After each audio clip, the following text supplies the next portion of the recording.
Bonsoir à tous. Alors, je me souviens, cet été, j'étais en vacances pas très loin d'ici, d'ailleurs en Italie, dans le Piémont, et je regarde avec quelques jours de retard un petit peu l'actualité internationale, et je suis le compte de l'ambassadeur de France pour l'Afghanistan, David Martinon, son compte Twitter, et je regarde sa déclaration du 14 juillet. Et dans cette déclaration du 14 juillet, il décrit avec énormément d'émotion une situation extrêmement complexe en Afghanistan qui se dégrade extrêmement rapidement. Et c'est l'un des premiers ambassadeurs à faire ce constat, qui était un constat d'une extraordinaire lucidité quand on sait ce qui s'est passé ensuite. Alors ce qu'il faut savoir, c'est que l'ambassade de France en Afghanistan a été la seule à évacuer tous les Français et les Afghans qui travaillaient pour l'ambassade, pour la France, à partir du mois de mai. Et cette opération a été achevée, je crois, le 17 juillet, avec un avion que vous avez affrété pour ramener en France les quelques collaborateurs qui devaient rester, mais il ne devait pas en rester beaucoup, de l'ambassade de France en Afghanistan, et puis surtout nos ressortissants qui devaient rentrer. Ensuite, évidemment, les talibans sont entrés dans Kaboul et notre ambassadeur a organisé l'exfiltration d'un grand nombre d'Afghans qui étaient proches du gouvernement français et qui étaient en danger. Et cet ambassadeur, vous l'avez sans doute vu, il y a eu des reportages, il y a eu des articles de presse, a pris des risques très importants. Il est l'un des derniers ambassadeurs, l'un des 2 ou 3 derniers ambassadeurs qui soit resté en Afghanistan, à l'aéroport de Kaboul. Je crois qu'il a dormi, il nous le racontera, dans un container les dernières nuits. Et je l'avais contacté, en fait, avant l'arrivée des talibans. Je vous avais écrit, je crois, dès la fin du mois de juillet, pour vous demander de venir de Kaboul à ces rencontres de l'avenir. Et vous m'aviez dit que vous viendriez, voilà. Donc j'étais vraiment extrêmement honoré de ça. Mais je dois dire ensuite que David Martinon est un ambassadeur qui a montré ce que la France a de meilleur. Voilà, je crois qu'il y a beaucoup de gens qui parlent dans notre pays, mais lui, il a fait vivre concrètement nos valeurs de liberté, d'égalité et de fraternité dans un environnement incroyable. Oui, je pense qu'on peut l'applaudir. Il les a fait vivre dans un environnement vraiment risqué. Et il a vraiment eu énormément de courage pour nos ressortissants, pour les Afghans qui avaient servi la France et pour notre pays. Voilà, donc je suis vraiment ravi et honoré qu'il soit avec nous ce soir et que mon ami Fabrice Lundy, qui connaît très bien ces sujets, qui connaît ces sujets par cœur, puisse modérer cette conversation. Merci beaucoup Nicolas, c'est vrai que je suis aussi très très honoré de pouvoir converser pendant 1 heure, et vous aurez d'ailleurs la parole également dans la salle avec monsieur David Martinon. C'est vrai que pour terminer cette première journée, c'était bien que vous ayez invité donc Nicolas avec monsieur le maire, donc David Martinon, ici pour converser. David Martinon, vous avez 50 ans, vous êtes énarque, vous êtes fonctionnaire du Quai d'Orsay, vous avez été conseiller diplomatique de Nicolas Sarkozy lorsqu'il était ministre de l'Intérieur. Vous l'avez ensuite suivi dans sa campagne électorale puisque vous avez été son chef de campagne, élection de Nicolas Sarkozy en 2007. Vous faisiez partie de la garde rapprochée en quelque sorte. Ensuite 2008-2012, Los Angeles, consul général, et puis 2018-2021. Vous êtes toujours officiellement ambassadeur de France en Afghanistan. On va revenir dans le détail, en effet, dans un instant sur ces moments héroïques de votre part, très courageux également, plein d'émotions, tout ce qui s'est passé entre le 15 et le 27 août de cette année. Juste pour qu'on comprenne bien quelque part votre job, lorsqu'on est ambassadeur de France en Afghanistan, j'imagine que c'est pas être ambassadeur de France à Riga, en Lettonie, ou à Washington DC, aux États-Unis. Ça revêt nécessairement une importance particulière. C'est quoi le rôle d'un ambassadeur de France en Afghanistan, dans ce pays touché par la guerre depuis maintenant une bonne vingtaine d'années, au moins une vingtaine d'années, évidemment, sans revenir sur ce qui s'est passé avec l'Union soviétique et puis le grand jeu du temps des Russes, des Anglais, etc. Bon, d'abord, merci de votre invitation, Monsieur le maire, Monsieur Bouzou, Monsieur Lundy. C'est un plaisir d'être ici et merci pour vos mots, c'est très agréable. Je vous aurais bien écouté encore beaucoup plus longtemps, mais le temps des questions arrive. Qu'est-ce que c'est être ambassadeur en Afghanistan ? D'abord, la France est présente en Afghanistan depuis un siècle. Ça fera un siècle l'an prochain. Et depuis un siècle, fruit d'une relation très mystérieuse et en même temps extrêmement forte, parce que qu'est-ce qui nous rapproche de l'Afghanistan en réalité ? Enfin, c'est un pays centra-asiatique, nous sommes un pays européen, il y a beaucoup de choses qui devraient faire en sorte qu'on n'ait pas de relations particulièrement privilégiées, et pourtant, depuis les années 20, il y a un intérêt très fort en France, chez les Français, pour l'Afghanistan, et il y a un lien extrêmement puissant, qui fait que depuis les années 20, nous sommes présents et nous aidons. La première coopération, ça a été la coopération archéologique. Et c'est très important, l'archéologie, parce que quand... il va falloir me minuter, parce qu'à un moment, peut-être que je... J'ai un œil sur vous, un œil sur le chrono, là, vous inquiétez pas. Non, mais parce que quand l'Afghanistan a pris son indépendance en 1919, le roi Amanullah Shah, il a eu plusieurs intuitions très fortes qu'il a transformées en politique publique pour s'assurer que l'Afghanistan devienne une nation. Et dans ces intuitions, il y a d'abord eu, et c'est quand même particulièrement d'actualité, l'intuition que l'éducation devait être pour tous, les petits garçons comme les petites filles. Et puis, il s'est dit aussi qu'il fallait que son peuple retrouve son histoire. Et comme il y avait assez peu de traces écrites, eh bien, il a demandé aux archéologues français de venir travailler sur l'histoire de l'Afghanistan, qui est une histoire millénaire. C'est une histoire bouddhique, c'est une histoire hellénistique, puisqu'Alexandre le Grand est venu jusqu'en Afghanistan, et il a épousé Roxane, qui était une Afghane, et il a créé des alexandries dans tout le pays. En Afghanistan, par exemple, on a connu les enseignements d'Aristote, et on a vu des pièces d'Aristophane 1 millénaire et demi avant la France, qui a dû attendre la Renaissance. Je dis ça juste pour vous dire que l'Afghanistan a un passé qui n'est pas qu'un passé islamique. Et donc, la France s'est impliquée, parce qu'évidemment, en 1919, c'était pas forcément une bonne idée de demander aux archéologues allemands, ni aux archéologues britanniques, et les archéologues russes, on s'en méfie un peu. Donc, ils ont demandé aux Français. Et puis, on a développé une coopération en matière de santé, une coopération en matière d'enseignement supérieur. On a créé des lycées, un lycée pour garçons, un lycée pour filles, très vite, dès les années 30, 40, 20, 30, 40. On a accueilli des boursiers afghans en France qui sont devenus de grands professeurs de médecine, qui sont devenus des hommes politiques, etc.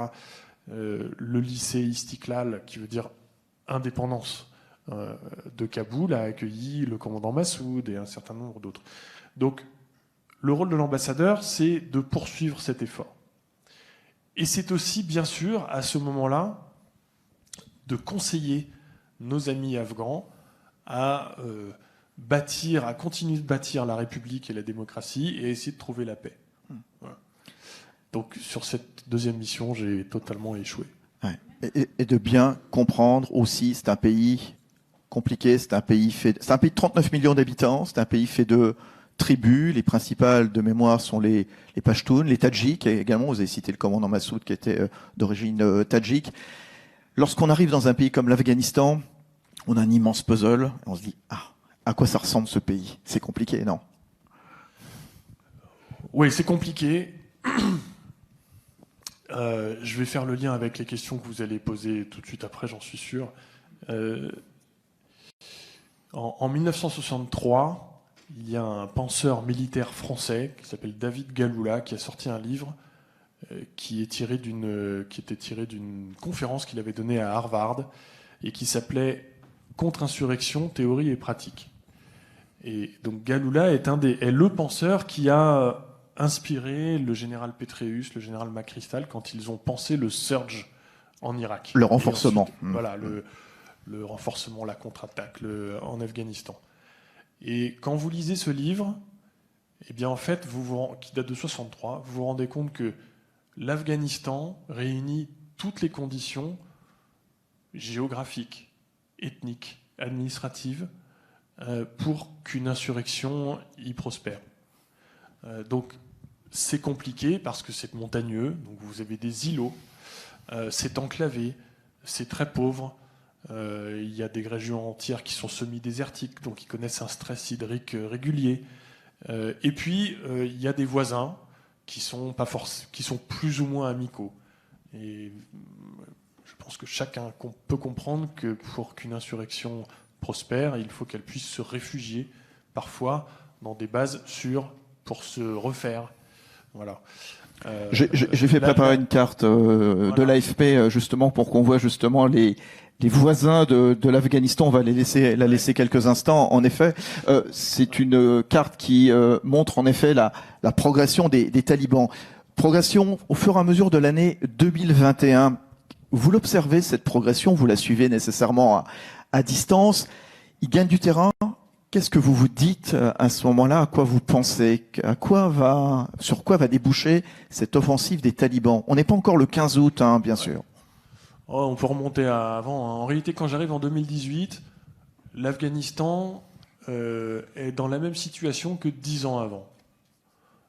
En 2008, on est déjà dans une situation de statu quo entre l'insurrection Taleb et les forces afghanes loyalistes appuyées par les forces étrangères et les forces de l'OTAN en particulier. C'est-à-dire que les talibans lancent leur offensive de printemps.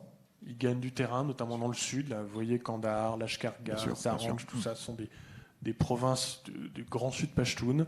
Les talibans prennent des territoires et puis les forces afghanes reprennent du terrain. Et en fait, on est à une sorte d'étiage variable d'année en année. En réalité, ce qui change la donne, c'est cet accord signé entre les Américains et les talibans, qui est un accord déséquilibré, et qui n'est pas un accord de paix, en fait, c'est un accord de retrait en sécurité. C'est-à-dire que vous avez d'un côté des engagements clairs, vérifiables, datés, côté américain. Côté américain. Et côté taliban, Donald Trump à l'époque, oui. Voilà, côté taliban, vous avez des engagements pas vraiment vérifiables, pas datés, et avec une conditionnalité et une vérifiabilité difficile à mettre en œuvre et difficile à définir. Et il y a une clause qui est très importante, c'est une clause de départ définitif des troupes étrangères qui est fixée dès ce moment-là au 1er mai 2021. C'est ça. Et donc l'accord est signé en février 2020. À ce moment-là, la pandémie frappe le monde, et donc nous, on se confine, et donc on a le temps de réfléchir. Et à la sortie du confinement, je retourne à Paris en juin, et je dis à mes autorités, on a regardé les scénarios, et en fait, le scénario le plus probable, c'est celui d'une victoire complète et rapide des talibans à partir du moment où les soldats étrangers auront quitté le pays. Parce que nous avons mené année après année des études sur l'armée afghane, sur la police afghane, et on les conclut toujours de la même manière, à savoir qu'elles ne résisteront pas au départ des forces étrangères. Et donc, en réalité, dès ce moment-là, nous savons que c'est globalement ce qui va se passer. Ce qui va se passer, mais il y a une offensive quand même particulièrement éclair au mois d'août, le 15 août. Cette arrivée dans Kaboul surprend beaucoup de monde. Est-ce qu'elle vous surprend ? Non, parce que, encore une fois, on avait eu la discussion avec Paris et j'avais été interrogé sur une possible chronologie et j'avais dit que Kaboul tomberait entre 45 jours et 3 mois après le départ du dernier soldat américain. Et en fait, ça a été 45 jours parce qu'en Afghanistan, c'est en général le scénario le plus sombre qui prévaut. Et 45 jours, vous comptez, si vous faites un rétro-planning, ça veut dire vous comptez à partir du 1er juillet. Et en réalité, au 1er juillet, il n'y avait plus de soldats américains. Donc 45 sur jours, le territoire. Le 1er juillet 2001, il n'y avait plus de soldats américains sur le théâtre. Il y en avait encore à l'aéroport, quelques centaines, et une centaine à l'ambassade américaine. Et donc, du coup, dès juin, dès mai, les talibans avancent. Ouais. Et ils prennent toutes les zones rurales. Et en fait, si vous regardez l'histoire des insurrections populaires, l'insurrection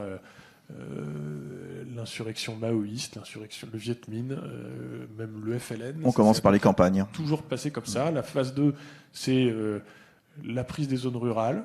Et donc, ils ont pris toutes les zones rurales en mai-juin. Il y avait des semaines où ils prenaient des dizaines et des dizaines de districts de ruraux, le plus souvent sans combattre, parce qu'il y avait une perte de combativité effarante de la part des troupes afghanes. En juillet, il y a une petite stabilisation. En fait, ce qui se passe, c'est que, parce que comme vous en souvenez, les talibans étaient déjà au pouvoir entre 1996 et 2001, et dans leur conquête en 1995-1996, ils étaient partis du Grand Sud Pashtun, donc de Kandahar. Ils avaient pris Lashkargah, le Helmand. Lashkargah, c'est la capitale du Helmand, qui est cette province qui fournit 50% de l'héroïne mondiale. Et ils étaient montés, et ils avaient pris ensuite Herat, et puis assez rapidement Kaboul. Et là, les forces spéciales afghanes les ont bloqués dans ces centres-villes. Et donc, plutôt que de rester là, en fait, ils sont passés au nord, et ils sont allés très vite bousculer les seigneurs de guerre non Pashtun, donc les Tadjiks, les Hazaras, les Ouzbeks, les Turkmènes, et ils les ont pris de vitesse. Et ce faisant, ils ont d'ailleurs pris tous les postes frontières. Quand une insurrection contrôle tous les postes frontières, en fait, ça lui donne presque une apparence de souveraineté. Une force, voilà. Et en plus, les revenus de contrebande qui sont associés à ça. Et ensuite, ils n'avaient pris aucune ville. Et ils ont gardé ça pour août. Et à partir du 6 août, ils ont pris Zaranj, là vous voyez à la frontière iranienne, qui est la ville de tous les trafics. Et ensuite est allé assez vite. Et Kaboul, alors le 15 août, on voit les talibans qui prennent la capitale, qui décrètent leur émirat islamique. Vous êtes où physiquement à ce moment-là, monsieur l'ambassadeur, le 15 août ? Le 15 août au matin, je suis dans mon bureau. La veille, j'ai tenu une réunion avec mon équipe. Je l'ai tenue à 22h30, parce qu'à 22h15, j'ai appris que Mazar-e Sharif, la grande capitale du Nord, venait de tomber. Et donc j'ai réuni l'équipe, et je leur ai demandé ce qu'ils pensaient, et je leur ai dit de commencer à faire les pactages, ce qui restait à empacter, puisqu'on avait déjà fait l'essentiel dès le soir, de façon que dès le lendemain, on puisse évacuer. Et le lendemain, à 9h, j'ai formellement décidé l'évacuation, parce qu'entre-temps, on avait appris que Jalalabad était tombé aux mains des talibans dans la nuit, et que ça, c'est un critère que nous avions défini de longue date. C'était que si Jalalabad tombait, eh bien, 48 heures après, au plus tard, Kaboul tombait probablement. On fait des paquets. Ce qu'il faut dire dans une ambassade, voilà, c'est une émanation de la France. Il y a du matériel sensible, on fabrique des passeports, mais il n'y a pas que ça. Il y a des représentants, il y a un attaché militaire, il y a un représentant du renseignement, bien entendu. On détruit du matériel parce qu'on se dit un jour l'ambassade, elle va être contrôlée. Oui, ce sont des procédures de sécurité qu'on avait adaptées. On fait deux choses. En fait, il ne faut rien laisser derrière, mais il faut essayer de faire en sorte de faire les choses le mieux possible pour que le processus soit réversible. C'est-à-dire qu'on puisse revenir dans l'ambassade sans que ce soit trop compliqué. Et donc, on ne détruit pas les murs de l'ambassade, voilà, on détruit éventuellement des logiciels, etc. Le chiffre, on s'en était occupé, mais il a quand même fallu démonter et détruire, mais ça c'était prévu, et ça c'était une affaire d'1 heure et demie, 2 heures. Et en effet, on ne peut pas laisser de documents papier nominatifs. Parce que s'il y a une intrusion derrière et que les talibans trouvent des demandes de visa de tel ou tel, ça les met en danger, surtout s'il y a le numéro de téléphone portable, etc. Et alors, ils ne sont pas entrés dans l'ambassade de France, mais ils sont entrés dans d'autres ambassades. Vous êtes dans l'ambassade et vous décidez de partir. Où est-ce que vous allez à ce moment-là ? Alors, ce que je décide à 9h, c'est l'évacuation vers Alors, l'aéroport. On va une autre carte que j'ai demandé également, c'est une carte du Parisien justement, voilà. Donc, on a le palais présidentiel tout au sud, l'ambassade de France, la US Embassy un petit peu, et puis l'aéroport tout au nord. Voilà. On va laisser cette carte comme ça sera très utile ensuite pour comprendre le fil des événements. Allez-y, continuez, monsieur l'ambassadeur. En fait, on avait repéré à l'aéroport donc qu'on appelle KAIA pour Hamid Karzai International Airport. Des locaux dans lesquels on avait prévu de s'installer de façon temporaire pour faire notre pont aérien et sortir les Français, puisque tous les Français n'étaient pas partis le 17 juillet, parce qu'on ne peut pas les mettre de force dans l'avion. Et il était prévu qu'on y aille par la route. En fait, nous, on était prêts. On aurait pu partir en 2 heures. Simplement, quand vous êtes prêts, en fait, on était préparés, mais de toute éternité, on a beau être préparé, on n'est jamais prêt. Et puis il y a peut-être un sentiment, on n'a peut-être pas envie de partir totalement non plus. Non, voilà. C'était prévu, on savait qu'il fallait le faire. Simplement, quand vous avez cette agilité, quand vous êtes préparé, ça vous donne en fait l'agilité pour aider ceux qui ne le sont pas.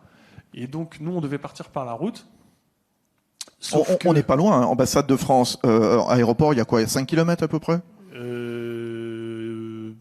13. Ah, 13, pardonnez-moi. Bon. Non, je ne sais plus. Bon. Enfin, quand ça roule, c'est un quart d'heure. Bon. Mais là, ça roulait plus du tout. Bon, d'accord.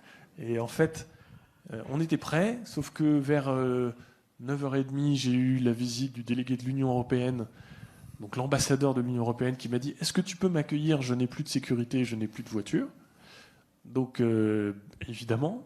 Donc, très vite, il a voulu aller directement à l'aéroport. Donc, je lui ai mis mon escorte. Donc, il est parti à l'aéroport tout de suite. Et à ce moment-là, évidemment, le trafic était complètement chaotique. Et mon escorte du raid a mis des heures à faire l'aller-retour. Et donc, en fait, on était coincés.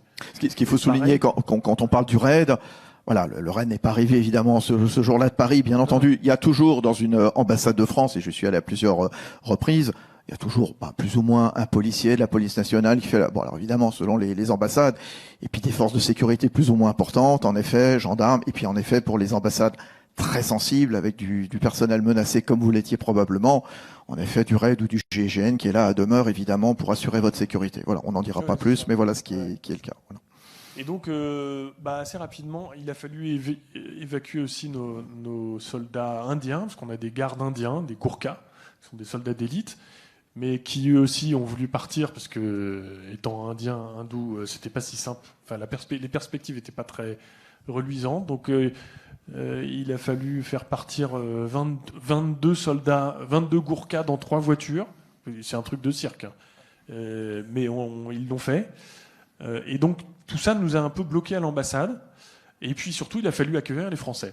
Parce qu'à partir de ce moment-là, les Français viennent à l'ambassade. Combien de Français ? C'est la question que vous allez poser. Il en restait combien ? Parce que vous aviez quand même, moi j'avais vu vos vidéos, vous aviez quand même très fortement incité, même plus que ça, tous les Français à partir. Et depuis longtemps. Depuis le mois de mai, comme je le disais. Depuis le mois de mai. Ce jour-là, on en a récupéré peut-être une 50aine. Alors, on a fait plusieurs Noria, donc ils arrivaient, on les refaisait repartir tout de suite. À ce moment-là, par hélicoptère, qui était notre plan B, qu'on avait prévu aussi. Donc les hélicoptères fonctionnaient encore à l'époque. Ouais. Il y en a peut-être une trentaine de Français et d'internationaux qui sont restés à l'ambassade. Et en fait, quand il n'y en a plus, il y en a encore, puisqu'on s'est rendu compte qu'il y avait plein de Français, franco-afghans, qui sont venus au mois d'août passer leurs vacances en Afghanistan. En famille. Et donc, on s'en est rendu compte après, parce qu'ils se sont manifestés beaucoup plus tard. Et donc, on a continué à en sortir pendant des semaines et des semaines et des semaines. Alors vous êtes physiquement donc bien à l'aéroport, dans ce qu'on appelle le camp Thalès, voilà du nom de la grande compagnie française d'électronique de défense. Vous êtes là, vous gérez les opérations à distance et l'ambassade de France quelque part est la dernière à demeurer ouverte. Et là, c'est là où on a vu toutes les images justement de toutes ces centaines de personnes qui cherchent à fuir évidemment ce qui va devenir à leurs yeux une dictature, bien sûr, un pays qui va évidemment revenir en arrière, ce qu'ils ont connu donc dans les années 96-2001. Ils s'installent, ils sont là, ils tapent à la porte de l'ambassade, ils veulent absolument rentrer. Et pour l'instant, les portes sont fermées, jusqu'au moment où vous décidez de les ouvrir, monsieur l'ambassadeur. Est-ce que je peux juste ajouter un tout petit point, je me permets, parce que j'ai vu ce reportage que vous a consacré BFM TV, enfin que BFM TV a consacré à l'exfiltration, et je crois savoir, et je pense que c'est important aussi de le rappeler pour bien qu'on comprenne la nature de ce que vous avez vécu. Je crois que ce qui a été expliqué, c'est que sur ce trajet de l'ambassade à l'aéroport, vous avez croisé un checkpoint tenu par un taliban qui vous a dit « je vous laisse passer à une condition ». C'est que vous me preniez, moi, ma famille, mon beau-frère, ma belle-sœur, je ne sais plus qui, etc. Et vous m'emmenez en France. Alors, il faut que je le raconte parce qu'il y a plusieurs histoires dans l'histoire. Ouais. Mais c'est pas tout. Il y a trop d'ellipses. Je vais y revenir un instant. Non, en fait, effectivement, c'était pas prévu que l'ambassade de France reste ouverte. Ce qui était prévu, c'est que donc tout le monde parte de cet après-midi-là. Moi, j'ai décollé. Donc, vous voyez l'ambassade de France. J'ai décollé de la base, l'ex-base de l'opération de l'OTAN, qui est un peu au sud de l'ambassade des États-Unis. Et en fait, j'ai décollé à 18h46. C'est mon adjoint qui a regardé ça. Et en fait, à 18h50, les talibans entrent devant l'ambassade de France et ils vont mettre à sac le palais présidentiel et ensuite cette base dont nous venions de décoller. Donc, et à ce moment-là, forcément, la route est faite. En fait, on peut plus faire de noria. La noria suivante d'hélicoptère est accueillie par des tirs des talibans. Et donc à ce moment-là, le plus sûr pour l'arrière-garde policière, c'est de rester à l'ambassade. Donc il reste à l'ambassade, porte fermée. Mon instruction à ce moment-là, c'est évidemment de laisser le portail fermé parce que on ne sait pas qui est devant. Il faut protéger les Français qui sont déjà à l'intérieur et un certain nombre d'Afghans que nous voulons mettre en sécurité. Et on ne peut pas, il faut les protéger. Sauf que quand les talibans entrent, ils passent, l'entrée de la zone verte, c'est un petit peu à gauche de l'ambassade de France, là. Ils passent devant l'ambassade, il y a des tirs, il y a des tirs de grenades, il y a des mitraillades. Et les gens s'accumulent devant la porte et ils sont terrorisés, il y a un effet de panique. Et donc mon équipe m'appelle et je leur donne l'instruction d'ouvrir le portail. Parce que je me dis que si jamais il y a des gens qui restent, enfin c'est pas acceptable, c'est pas admissible. C'était pas une décision facile à prendre, d'ouvrir les portes d'une ambassade. D'ailleurs, je me rendais bien compte, je savais, c'est une décision que j'ai prise dans la seconde, mais tout en sachant que je créais un abcès de fixation, un point de fixation, et qu'on allait devoir régler un problème qui allait devenir forcément de plus en plus compliqué au fur et à mesure. Et donc dès ce soir-là, on a probablement 200 personnes dans l'ambassade. Pardon, mais vous n'aviez pas peur que se glissent à l'intérieur de ces 200 personnes des kamikazes, des insurgés, justement, pour faire un sale coup? Ils rentrent quand même dans l'ambassade de France. Enfin, c'est l'ennemi. Enfin, bon, ça a pu aller l'ennemi à une époque, quoi, voilà. Oui, c'est une crainte qu'on a eue et qui s'est matérialisée. Parce qu'en réalité, quand on ouvre le portail, les gens entrent et c'est un climat insurrectionnel. Ils se poussent, ils veulent absolument échapper aux tirs, aux talibans, etc. Donc là, il n'y a pas de contrôle d'identité. Normalement, ça ne se passe pas comme ça dans les ambassades. Pas de bagage X, rien du tout. Non, enfin, en même temps, vous les mettez dans une zone spéciale de l'ambassade, oui, dans une zone un peu stérile quelque part, pour pas qu'ils aillent faire n'importe quoi, n'importe où. Jouer avec les affaires des gens. Des bâtiments dans l'ambassade qui sont destinés à nous aider. Enfin, c'est une ambassade c'est un ancien fort, c'est un ancien camp américain qui est conçu pour retarder la progression d'assaillants en cas d'attaque. Au cas où, bien sûr. On les tient dans une zone qui est un compartiment et ils ne sont pas mélangés avec les autres.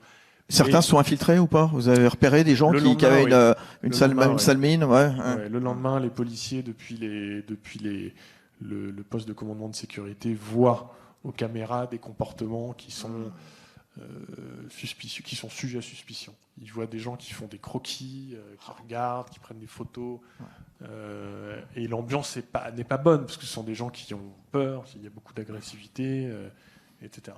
Et comment vous décidez de faire parce que vous avez des centaines d'Afghans qui se retrouvent dans l'enceinte de la légation française.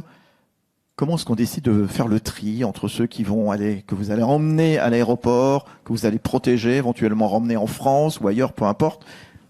Comment on fait Alors, physiquement, il y avait déjà ceux qu'on avait emmenés jusqu'en zone 3, donc notre zone de vie, qui avaient fait l'objet d'une vérification, d'une identification, et que c'était des gens que nous connaissions et dont nous savions que nous voulions les mettre en sécurité et les évacuer vers la France. Ceux qui sont entrés, qui étaient encore dans cette zone intermédiaire, il y avait des gens d'intérêt pour nous. Il y avait notamment des collaborateurs de l'Union européenne à qui nous avions donné des visas. Mais c'est vrai qu'il y a eu un moment... Quand vous dites collaborateurs, c'est quoi, des traduceurs, par exemple, voilà, ou les cuisiniers, les chauffeurs, bien sûr, aussi, pareil, du personnel. Bien sûr. Ce qu'on a fait avec nos collaborateurs. C'était pas une question de modestie de l'emploi. C'était une question de relations contractuelles. C'était nos employés, donc on les a mis en sécurité. Et on avait fait, à la demande de la délégation de l'Union européenne, on avait délivré un certain nombre de visas pour les leurs aussi. Sauf que, dans une telle configuration, ça devenait dangereux d'envoyer quelqu'un pour faire un tri. Il y a un moment, même mes policiers, mon attaché de sécurité intérieure adjoint, quand il allait parler avec les uns et les autres, quand il a envoyé un médecin pour ausculter les enfants parce qu'il faisait chaud, parce que c'était des situations assez extrêmes, il y a eu un moment où il était lui-même entouré de policiers du RAID pour sa protection dans l'ambassade de France. Donc c'était une opération qui était difficile à faire. Donc ils ont pu discrètement faire entrer en zone 3 un certain nombre de gens qu'ils avaient pu identifier, etc. Mais pas tout le monde. Alors, il ne fallait pas. Et je voudrais qu'on revienne justement sur l'épisode auquel faisait allusion il y a un instant Nicolas, bien entendu, sur ces quelques kilomètres à franchir entre l'ambassade de France qu'on voit et l'aéroport. Donc c'est 6, 7, 8 kilomètres, peu importe. En tout cas, la route est bloquée. Et en effet, il y a un chef taliban qui vient vous voir et qui dit, moi je peux vous arranger le coup. Je simplifie, je peux vous arranger le coup, mais il faut m'emmener avec ma femme, mes enfants. Et là, ça vous fait négocier carrément avec un chef terroriste, avec un chef taliban. Alors, en fait, la négociation, elle a été engagée dès le 2e jour, avec mon autorisation. Parce que pour moi, c'était évident que, d'abord, on n'était pas sur place. Tout ça, à part l'aéroport, tout était une zone Taleb. Ils avaient déjà instauré un couvre-feu. Ils contrôlaient tout. Ils avaient mis leur checkpoint, leur barrage, etc. Et donc, soit on faisait une opération héliportée pour sortir tout le monde. Mais c'était pas possible, vous nous l'avez dit. Il y avait des tirs en plus contre. Bien sûr. On l'a tenté le premier soir et ça a raté parce qu'ils se sont fait tirer dessus et nos amis américains très justement n'avaient pas envie de revivre Black Hawk Down, la Somalie à nouveau. Soit 93. On tentait une opération militaire et j'ai eu l'occasion de dire à mes autorités qu'il fallait surtout pas l'envisager parce que ça aurait été un carnage pour un résultat nul. Tout ce que vous le faisiez en accord, en collaboration, en concertation avec en dialogue le ministère des Affaires étrangères ou la présidence de la République systématiquement, donc. Oui, moi j'avais le lien avec le directeur de cabinet du ministre des Affaires étrangères qui rapportait à son ministre, qui rapportait au président. C'était une chaîne courte et c'est pour ça que ça a bien marché. Donc il y avait des décisions tactiques que je prenais moi et sur certaines, il me fallait le feu vert. Donc, soit une opération militaire, et c'était une mauvaise idée aussi, et donc on a écarté ça très vite. Donc, quand les forces spéciales françaises sont arrivées, donc dans la nuit du 16 au 17, je leur ai tout de suite dit qu'il ne fallait pas qu'ils sortent de l'aéroport, parce qu'ils auraient été pris à partie immédiatement. Soit on faisait une sortie agréée par les talibans. Et donc pour ça, il fallait leur parler.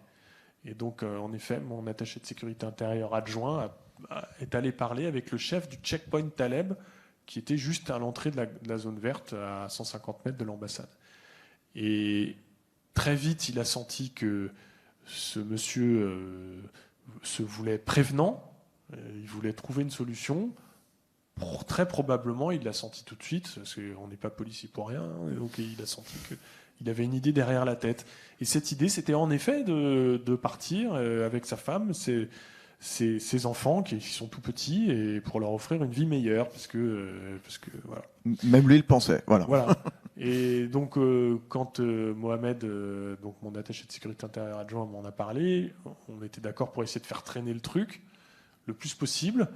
Mais quand on lance l'opération de sortie, eh bien, il va le voir et il lui dit si ma femme, mes enfants et moi-même ne sommes pas dans les bus n'entrent pas dans l'ambassade. Vous passez pas. Et donc, à ce moment-là, oui. Enfin, évidemment, il faut le faire. Si ça peut permettre de sauver 300 personnes. Voilà. Et donc, on l'a fait.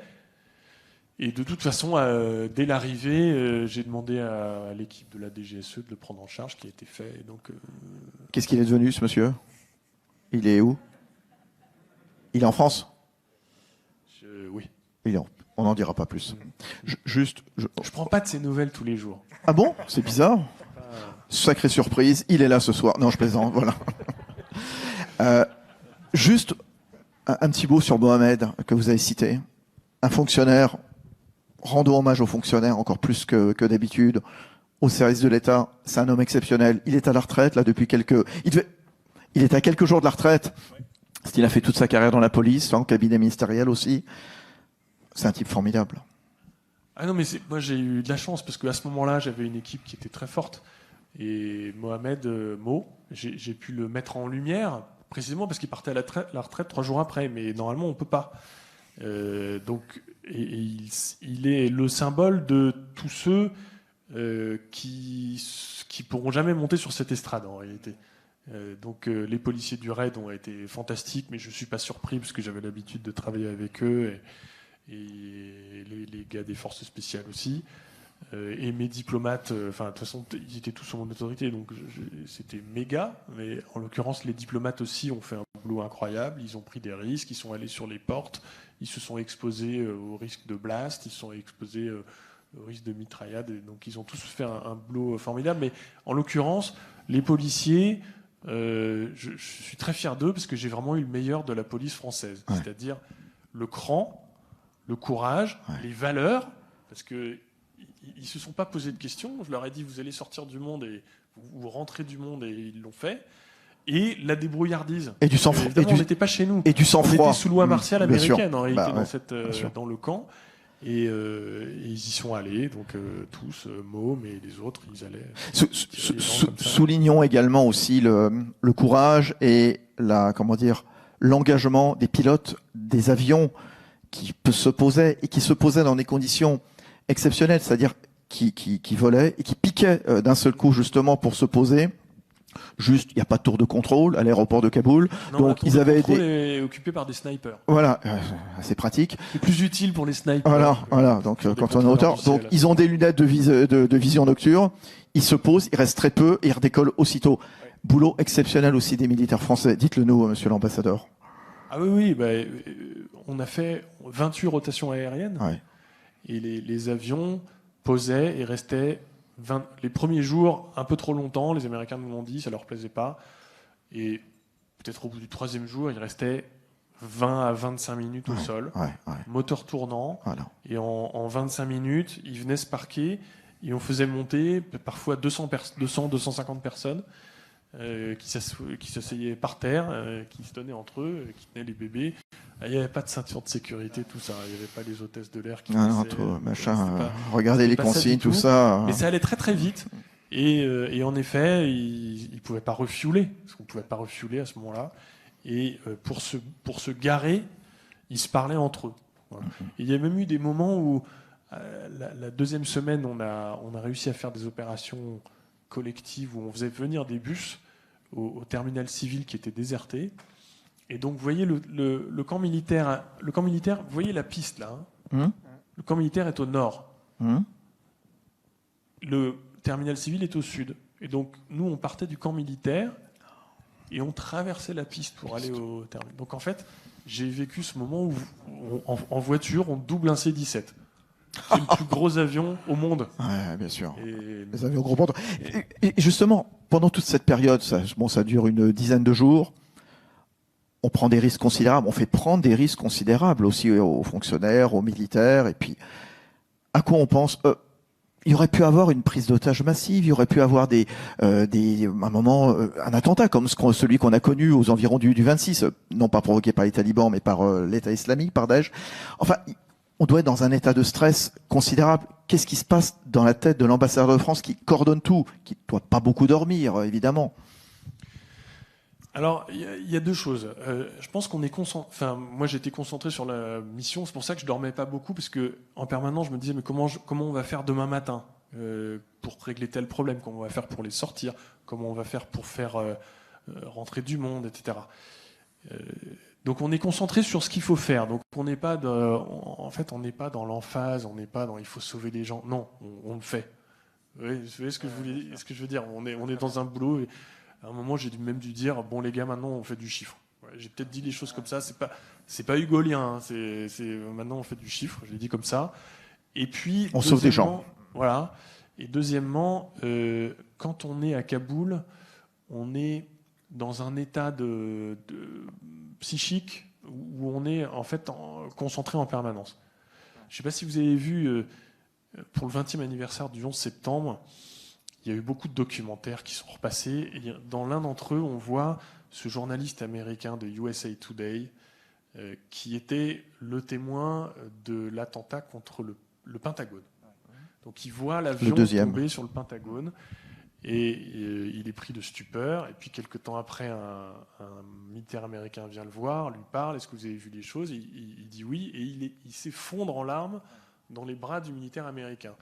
Et il lui dit excusez-moi, ça m'arrive jamais. Et le type lui dit non mais c'est normal, vous êtes en état de choc. Et il dit oui mais je suis correspondant de guerre, je reviens d'Irak, ça m'est jamais arrivé.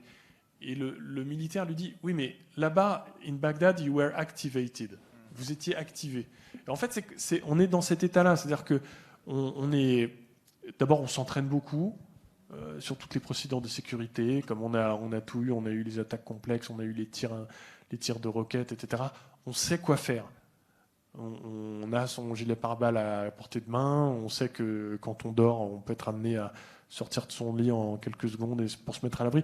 Donc on est dans un état d'esprit où on est concentré, et s'il y a une menace, on connaît c'est pas qu'il y a des procédures pour tout, mais on a des procédures. Donc le stress en fait se gère comme ça. Et puis voilà. Et alors pour ce qui est du risque terroriste, alors à la fois il est permanent à Kaboul et en même temps c'est vrai qu'il faut mesurer, c'est-à-dire que assez rapidement on a eu par nos collègues de la DGSE et par le renseignement militaire américain l'information qu'il y avait cette menace terroriste particulière qui était liée à l'État islamique au Khorasan, c'est-à-dire Daesh en Afghanistan. Et donc il faut jauger, parce qu'on a une mission, il faut aller évacuer des gens, et en même temps, c'est évident que les terroristes vont chercher les cibles molles. Et les cibles molles, c'est la foule. Et donc il faut jauger le moment où le risque est acceptable. Il n'est jamais acceptable, mais on a une mission, et le moment où il faut arrêter.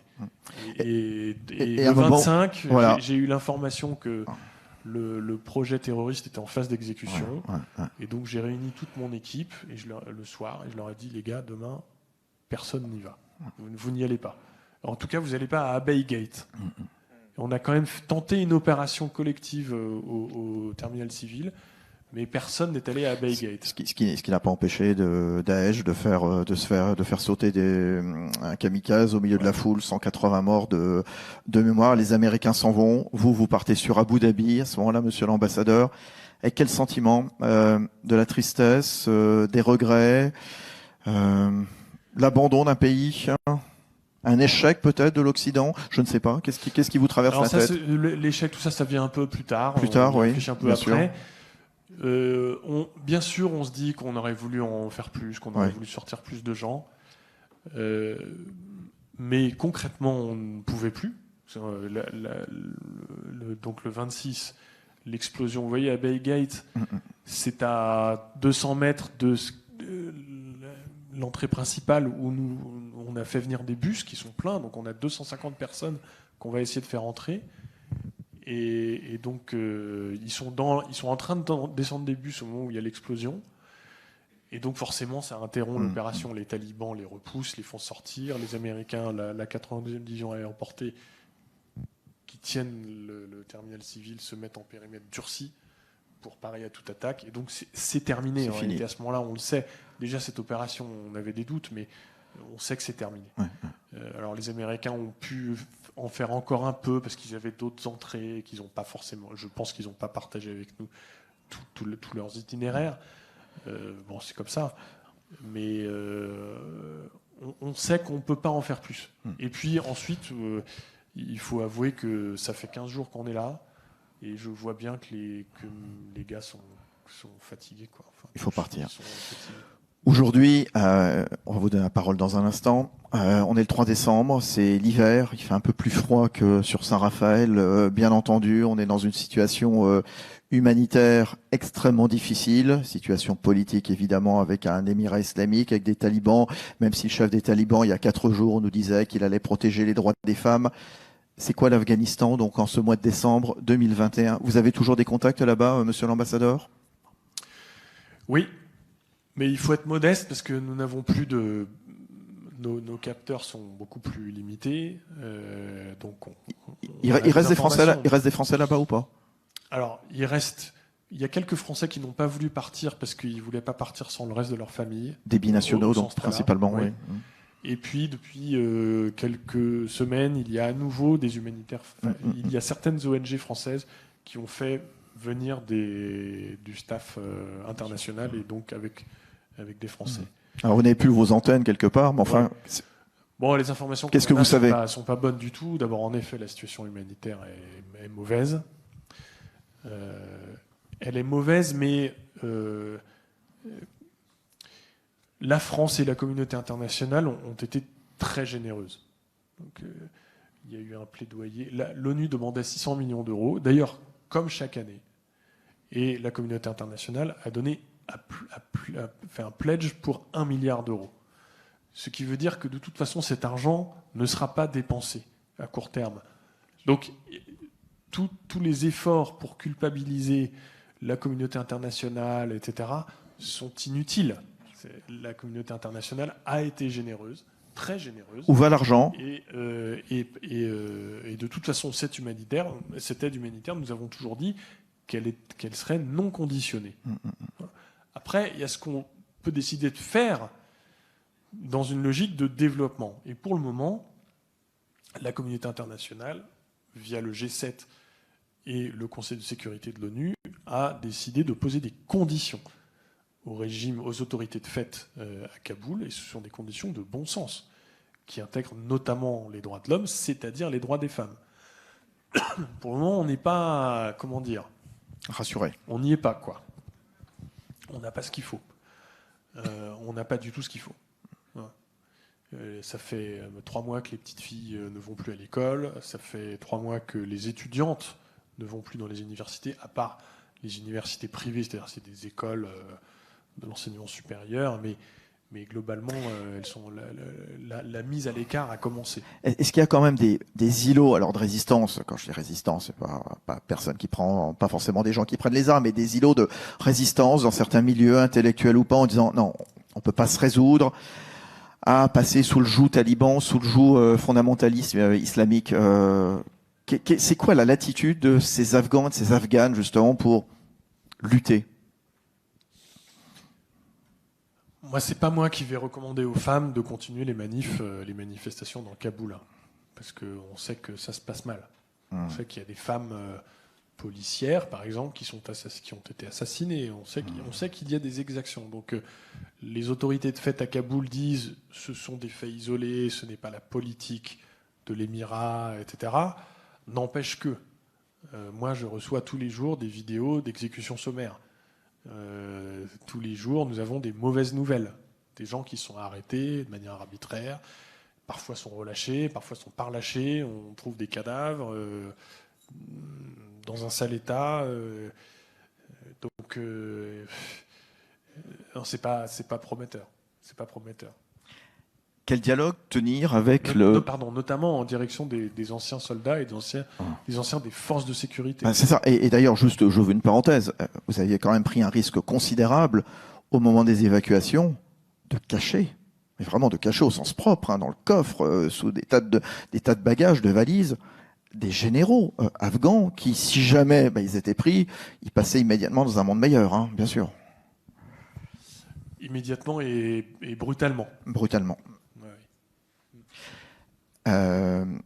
Est-ce qu'il faut discuter ou pas avec le pouvoir en place taliban? C'est toujours pareil, c'est l'éternelle question. Ah oui, c'est notre travail. Ouais, hein. ouais. C'est notre travail, nous les diplomates, de travailler, de parler à tout le monde, de parler et probablement surtout avec ceux avec qui on n'a pas envie de dîner. Bien sûr. Bien sûr. Il faut le faire. Bien sûr. Maintenant, tout est aussi affaire de protocole, de méthode, de code. Je pense que, enfin, pour ma part, j'ai été accrédité auprès des autorités de la République islamique d'Afghanistan. Donc ce n'est pas moi qui vais parler avec les talibans. Mais oui, la République a des contacts avec les talibans. Vous en êtes où, vous, personnellement? Il y a encore du travail pour moi dans mes fonctions actuelles. Parce que d'abord, il y a la question de l'aide humanitaire qu'il a fallu trancher. Qu'est-ce qu'on fait? Comment on fait? Avec quelle organisation? Qu'est-ce qu'on vise? Donc, vous m'avez posé la question tout à l'heure, ça me donne l'occasion de vous y répondre. Donc, on va beaucoup s'appuyer sur les agences de l'ONU, sur le Haut-Commissariat des Nations Unies pour les réfugiés, en Afghanistan et hors d'Afghanistan. Pour le reste, on serait ravis de travailler avec elles, avec les autres, par exemple ONU Women, la ONU Femmes, mais en fait on attend un peu les projets, il faut des bons projets. Il ne faut pas gaspiller l'argent des contribuables français, européens. Nous travaillons avec des ONG qui sont armées pour ça, comme ACTED par exemple. On travaille aussi avec la chaîne de l'espoir, qui est cette ONG qui est à l'origine de l'Institut médical français de la mère et de l'enfant, qui est cet hôpital de Kaboul qui atteint un niveau de sophistication absolument remarquable, où on opère les enfants, et des enfants qui ont des malformations cardiaques très graves et qui ont la vie sauve grâce à ça. Voilà ce qu'on fait. Alors après, il y a d'autres questions qui se posent à nous. Par exemple, qu'est-ce qu'on dit aux entreprises françaises qui ont des contrats en exécution en Afghanistan, puisque vous savez qu'il y a maintenant une jurisprudence de la Cour de cassation qui a jugé le cas Lafarge, bien qui sûr, avait opéré de complicité en Irak. complicité avec voilà. l'État islamique dans le nord de la Syrie. Ouais. Voilà. Donc il y a encore ce type de questions. Certains en ont profité. Alors je pense à un grand pays voisin qui s'appelle la Chine, justement pour venir poser un petit peu plus, comme ils le font ailleurs dans le monde, leurs drapeaux, leurs pions, justement, profitant de la situation, emmener leurs entreprises là-bas sur place. Oui, alors, moi je pense qu'il n'y a pas de risque parce qu'on nous dit non mais il faut y aller, il faut retourner, sinon les Chinois vont prendre l'Afghanistan. Mais qu'ils y aillent, qu'ils le fassent, qu'ils aillent investir, moi ça me dérange pas du tout, qu'ils investissent. Qu'ils soient présents, mais vous verrez qu'ils ne le feront pas.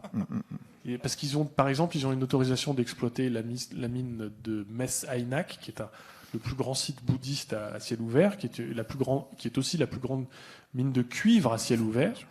Et ils ne l'ont pas fait depuis au moins 5 ou 6 ans, pour des raisons de sécurité. Bien sûr. Alors, bien sûr qu'ils seront très probablement intéressés par les terres rares, parce que l'Afghanistan regorge de terres rares, de lithium, de talc, etc., de cobalt. Pour les batteries, les téléphones mobiles. Ils ne prendront pas de risque. Ils feront ça si les conditions le permettent. En réalité, la seule chose qui intéresse les Chinois en Afghanistan, c'est de sécuriser leurs frontières ouest. Bien sûr. C'est de faire en sorte de limiter la prégnance du risque terroriste. Islamiste, ouïghour. bien sûr, ouïghour notamment, dans le Xinjiang, bien sûr. Avant que je vous donne la parole, j'aurais juste qu'on applaudisse comme il se doit. Donc, monsieur l'ambassadeur, franchement, vous avez raison, levez-vous. Voilà, très très bien. Merci, monsieur. Merci. C'est trop.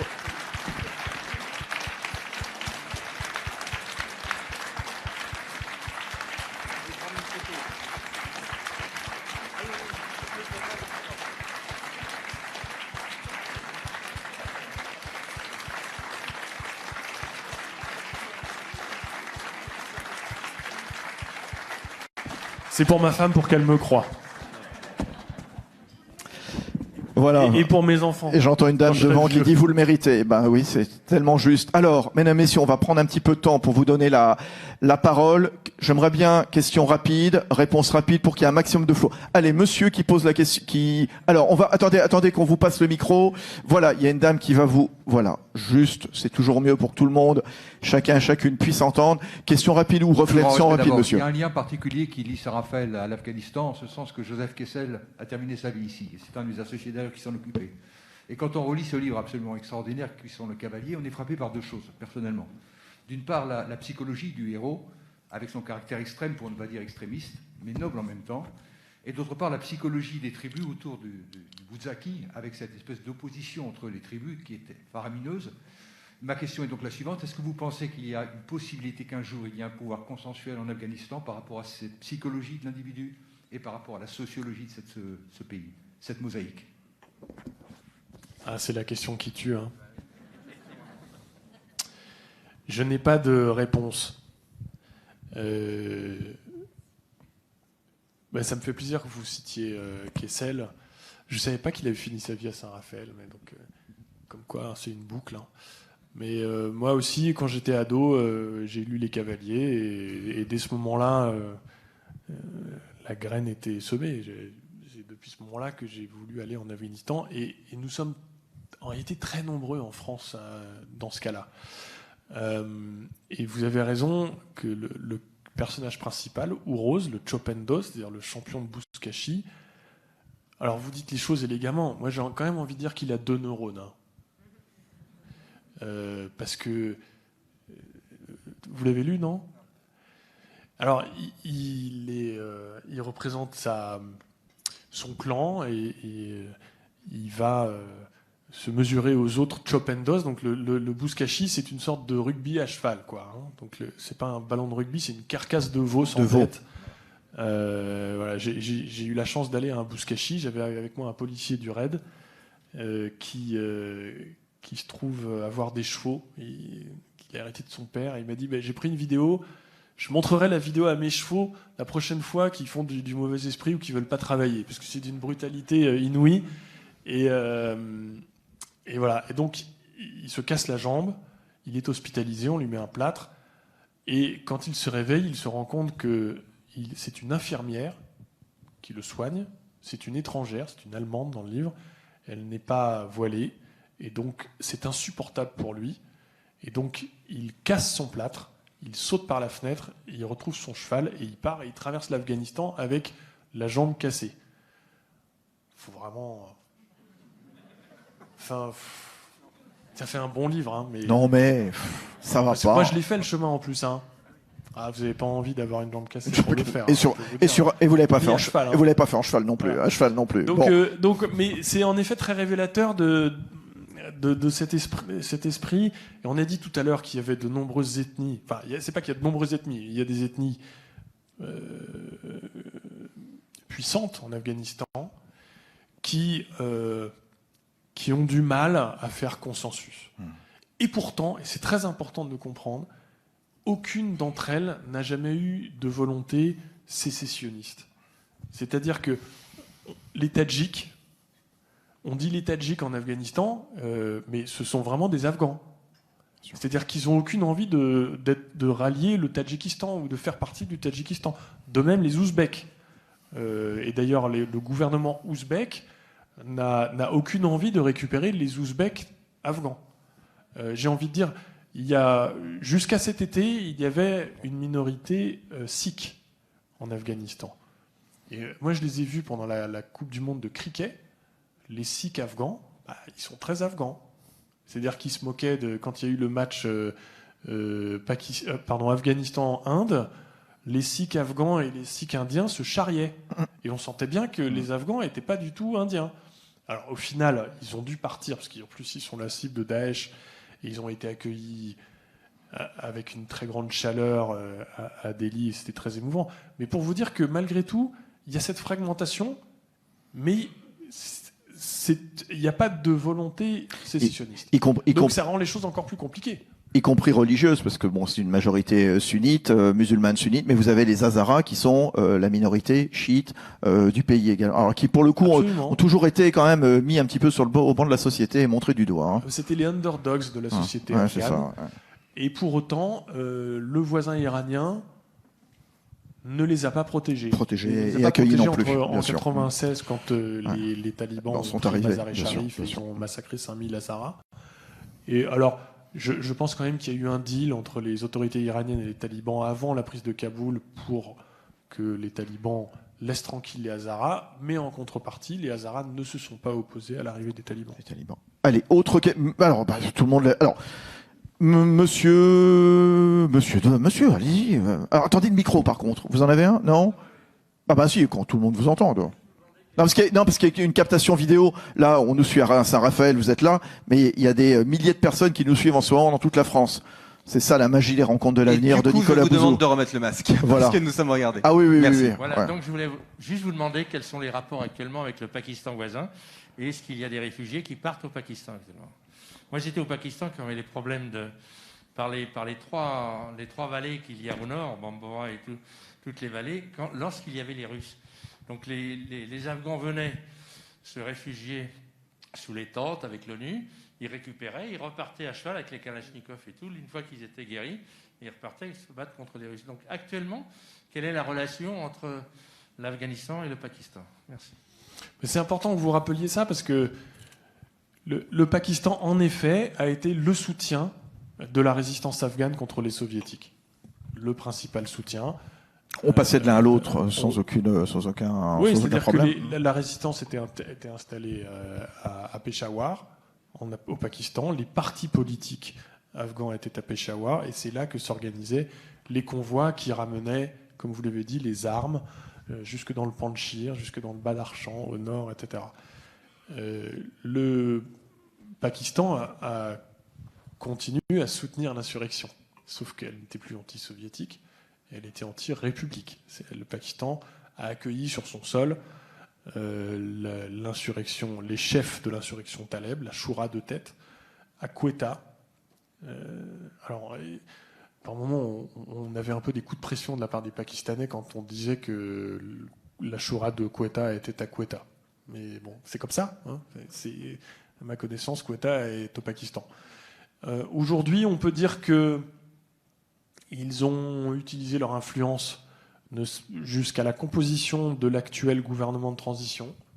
On voit bien que ceux qui se sont taillés la part du lion, ce sont les talibans les plus proches du Pakistan, notamment les talibans de l'est du pays, vous voyez, la région de Jalalabad, de Gardez, de Assadabad, etc., plutôt que les talibans du grand sud Pashtun, donc de Kandahar, de Lashkar-Gah, du Helmand, etc., qui sont présents mais qui n'ont pas eu la part du lion. Néanmoins, les Pakistanais vont commencer à comprendre, et en réalité ont déjà commencé à comprendre, que même s'ils ont soutenu l'insurrection Taleb, les talibans sont d'abord et avant tout des nationalistes. Et que l'influence pakistanaise va très probablement commencer à montrer ses limites. C'est-à-dire que les talibans sont des Afghans, et des Afghans nationalistes. Autre remarque, question, s'il vous plaît. Madame, là au milieu. On va essayer de prendre un maximum de personnes. Sujet passionnant, qui vous passionne. Levez-vous qu'on vous voit bien. Bravo. Alors, non, vous avez indiqué c'est un monsieur, pardon. Voilà. Vous avez indiqué dans votre présentation la prévisibilité de la situation. Et j'imagine, et cette prévisibilité concerne également l'incapacité de l'armée afghane à résister et à fuir le combat. Et j'imagine que cette prévisibilité était également partagée par les Américains. Donc ma question est, pourquoi les Américains ont injecté tant de dollars et d'armement si le combat était perdu d'avance, puisque tout ce matériel profite maintenant aux talibans? Non, je parle des dernières années. Les dernières années, il était évident... au moment où je suis revenu en Afghanistan, j'ai constaté malheureusement, j'ai évalué que l'armée afghane ne pourrait pas tenir le choc seule. Mais les Américains, personne ne pensait tout le monde ne pensait pas ça en 2001. il y a quand même eu une intention, il y a eu un projet pendant 20 ans. On a essayé, vraiment, la communauté internationale a essayé de bâtir, d'abord de lutter contre le terrorisme, et ensuite de bâtir un État démocratique le plus moderne possible. Et pendant ces années-là, il n'était pas évident que les forces républicaines allaient perdre la guerre. Même si j'ai dit que pendant 10 ans, on était dans une situation de statu quo. Donc il y a plusieurs questions. Pourquoi est-ce qu'ils ont mis autant d'argent ? Moi, j'ai pas envie de répondre. Enfin, je trouve que la question est injuste. Il faudrait les remercier de leur générosité, au contraire. Ils ont vraiment voulu le meilleur pour ce pays. Et il faut les remercier pour ça. Après, moi, j'ai pas encore fait ma religion, je suis pas sûr que ce soit le bon terme, ma conviction entre la thèse qui consiste à penser que les erreurs tactiques qui ont été faites pendant 20 ans de la part de la communauté internationale ou de ce que certains appellent le gouvernement transnational, c'est-à-dire un mélange entre une administration afghane un peu à la traîne et des organisations internationales, des agences onusiennes et des États qui s'étaient investis en Afghanistan. Donc, thèse A, les erreurs ont été telles qu'elles ont mis à mal toutes les chances de réussite et de consolidation, de stabilisation d'une république démocratique et de développement. Ou thèse B, de toute façon, ces erreurs n'étaient pas en soi telles qu'elles auraient pu avoir une telle influence et qu'en fait, c'est dès le début que le projet était voué à l'échec. Je n'ai pas tranché dans ma tête. C'est une question qui est très compliquée. Et je serais d'ailleurs ravi de l'aborder d'un angle économique, puisque je crois que je suis en bonne compagnie de ce point de vue-là. Donc, moi, ce que je constate après 20 ans, c'est que d'abord, j'ai du mal à... Enfin, j'ai pas forcément d'autres exemples de pays qui ont été à ce point aidés par la communauté internationale. Les décomptes sont variables, mais selon qu'on intègre les dépenses militaires, selon qu'on intègre ce qui est resté, tout ce qui est allé au pays ou ce qui a servi le pays mais qui est resté à l'étranger, ça se joue entre 1000 et 2000 milliards de dollars. C'est-à-dire c'est entre peut-être 4 et 8 plans Marshall pour un pays. Un pays. C'est 5 fois le budget de la France, vaguement, si je dois arrondir un peu, quoi. Qui était une économie de subsistance il y a 20 ans et de contrebande. Donc, nous avons transformé ce pays avec les meilleures intentions du monde et la plus grande générosité qui soit, et notamment la générosité des gens qui y sont allés, de nos collègues qui se sont impliqués, qui ont donné leur jeunesse, qui ont donné leur vie parfois pour développer ce pays. Et en réalité, nous l'avons transformé en une économie de rente. Il y a 2 rentes en Afghanistan. Il y avait 2 rentes en Afghanistan. D'abord, il y a la rente des stupéfiants, parce que c'est la seule industrie que nos amis afghans, enfin, que des Afghans maîtrisent de A à Z. Et de ce point de vue-là, ils ont obtenu des gains de productivité. Il y a eu des gains de productivité agricole incroyables. Maintenant, sur la même parcelle, vous pouvez faire 3 à 4 récoltes par an de pavots. La qualité de l'eau... Au début, c'était les champions de l'opium, et ils sont devenus les plus grands producteurs d'une héroïne qui est maintenant d'une qualité telle qu'elle peut être directement commercialisée sur les marchés européens. Et encore, ça, l'héroïne, c'est pas un produit d'avenir. Il faut l'injecter. C'est pas... Par contre, les opioïdes de synthèse qui se consomment en cachet, c'est pas cher. Ça se stocke facilement, ça se transporte facilement, ça s'ingère facilement. Mais ils le produisent complètement. Enfin, je veux dire, y compris la partie chimie, le conditionnement, etc. Ça y est. Ils savent faire. Donc, il y a cette rente-là qui ne bénéficie pas à tout le monde. Et puis, il y a eu pendant 20 ans la rente de l'aide internationale. Ouais. Et en réalité, à part en Norvège, les économies de rente, ça ne marche pas. Parce qu'il n'y a pas de gain de productivité, il n'y a pas de... Et donc, en fait, essentiellement, par moment, je me dis que la seule chose qu'on a réussi à faire, j'exagère du point de vue économique, parce qu'il y a quand même une communauté d'affaires qui est née, mais qui était centrée sur l'exploitation minière, etc. Mais malheureusement, le plus visible, c'est quand même qu'on a stimulé le marché de l'immobilier à Dubaï. Je reviens de l'exposition universelle de Dubaï, j'ai vu beaucoup d'Afghans. On a encore le temps pour une ou deux questions, Nicolas, ou pas? Il est quelle heure? Allez, on va prendre une question. Allez, il est 8h moins 20. Allez, madame, s'il vous plaît, Lati, cette fois, vraiment, je ne me trompe pas. saute Voilà. de joie, donc. Voilà, madame, je vous en prie. Oui, j'aimerais, alors, une question peut-être pas facile, mais j'aimerais savoir, selon vous, comment peut évoluer l'Afghanistan d'un point de vue politique, économique, démographique? En 2 minutes, vous pensez? Bon, allez-y, monsieur l'ambassadeur. C'est la question à laquelle je ne suis pas capable de répondre. Je peux donner des éléments d'appréciation, ou des éléments de stratégie plutôt. Il y a une forme de stabilité aujourd'hui. Bon. Il faut constater que les talibans ont au moins une capacité à se faire obéir, à peu près sur la totalité du territoire afghan. Si ça peut leur permettre, par exemple, de démanteler la rente de la drogue, c'est toujours un bon résultat. Si.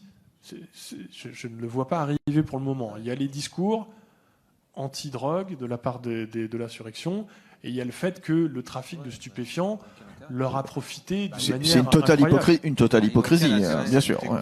Les recettes des stupes, c'était entre 40 et 60% du budget opérationnel de l'insurrection.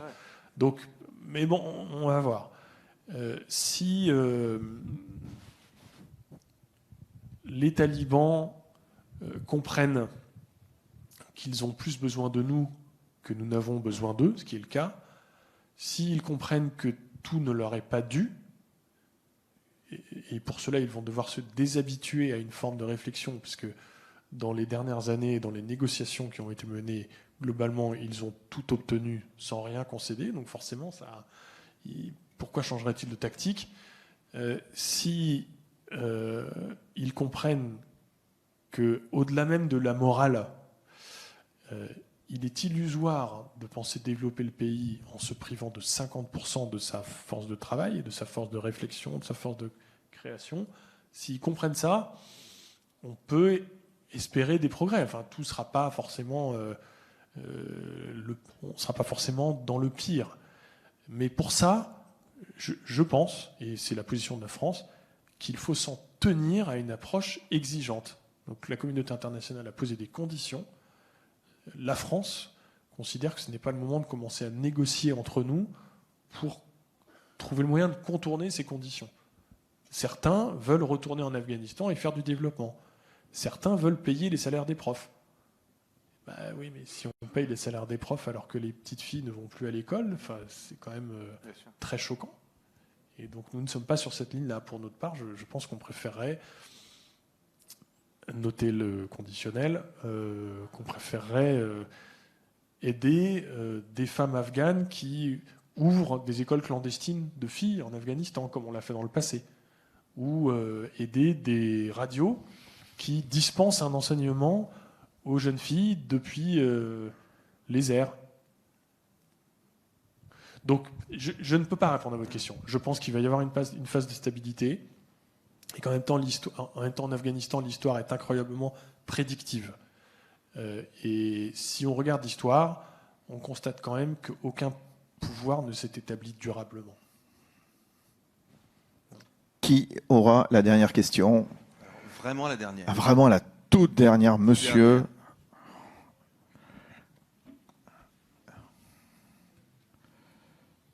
Est-ce que vous pouvez nous expliquer les rapports entre Daesh et les talibans? En Afghanistan. Alors, en Afghanistan, ils se font la guerre, c'est simple. Ça, c'est l'analyse la plus simple, et c'est incontestable. Dans les mois de la reconquête, les talibans se tenaient en dehors des villes, sauf quand ils voulaient libérer les prisons, pour retrouver des combattants. Et donc, souvent, ils ont quand même fait monter des opérations, même quand ils ne tenaient pas une ville, pour libérer les prisons et récupérer des combattants. Donc, ils récupéraient les leurs et ils tuaient immédiatement les combattants de l'État islamique au Khorasan, c'est-à-dire Daesh. Et puis, dans les dernières semaines, ils ont arrêté de le faire. Donc, ils ont libéré tout le monde. Et donc, du coup, s'est reconstituée une force terroriste, Daeshi, qu'on a vu à l'œuvre dans l'attentat du 26 août. C'était l'État islamique. Depuis, il y a eu un grand nombre d'attentats perpétrés par les Daeshis, et c'est aujourd'hui la préoccupation numéro 1 de l'insurrection Taleb. Donc, bon, ça c'est l'analyse globale incontestable. Ce que l'on a vu aussi dans les dernières années, c'est que par exemple le réseau Haqqani, c'est-à-dire le réseau en charge du terrorisme urbain pour l'insurrection Taleb, partageait les mêmes facilitateurs que Daesh. Les facilitateurs, ce sont des gens avec qui les organisations terroristes sont en contact et qui fournissent des voitures, des téléphones portables, des accès, etc. Et qui sont des businessmen. Enfin, le fait est que les deux organisations ont eu des facilitateurs en commun. Si on veut aller un peu plus loin, mais il y a moins d'éléments de preuve, mais c'est ce que me disaient mes contacts dans le service de renseignement intérieur afghan, c'est que sur certaines opérations, des attaques complexes, terrifiantes en ville, où il réussissait à tuer des centaines de personnes, me disait-il, les deux organisations travaillaient ensemble. Mais je peux pas, j'ai pas d'éléments plus probants que ça. Voilà. Moi, j'ai une crainte. Ça ressemble aussi à un narratif hostile. C'est que tous les gens qui savent maîtriser les armes et qui ont des armes ou qui ont des explosifs et qui sont maintenant en déshérence et qui sont pourchassés par les talibans, je crains qu'ils ne soient tentés de rejoindre Daesh, comme ça s'est vu en Irak. Où en fait, les rangs de Daesh ont été garnis par les rangs des anciens officiers, des anciens soldats de l'armée de Saddam Hussein. Et si c'est ça, alors ils sont pas bien. Voilà, merci à toutes ceux et toutes celles qui nous ont posé des questions. J'ai été, et je pense être un peu le porte-parole de tous ceux et celles qui nous ont suivis, très honoré en tout cas de passer une heure avec vous, monsieur l'ambassadeur. Nicolas, le mot de la fin. Je voudrais vous dire deux choses. La première chose, c'est que nous nous retrouvons demain matin à 10h20 pour la table ronde sur l'économie française, qui sera modérée par Fabrice Lundy. Et la deuxième chose, c'est que, évidemment, vous l'avez dit, monsieur l'ambassadeur, vous avez fait ce que vous deviez faire en Afghanistan, mais enfin, en réalité, vous avez fait un peu plus que ça. Vous avez été l'ambassadeur sans doute le plus lucide, l'un des ambassadeurs les plus courageux, et vous nous avez vraiment rendus fiers de notre pays. Merci, bonne soirée. Merci. Merci mille fois.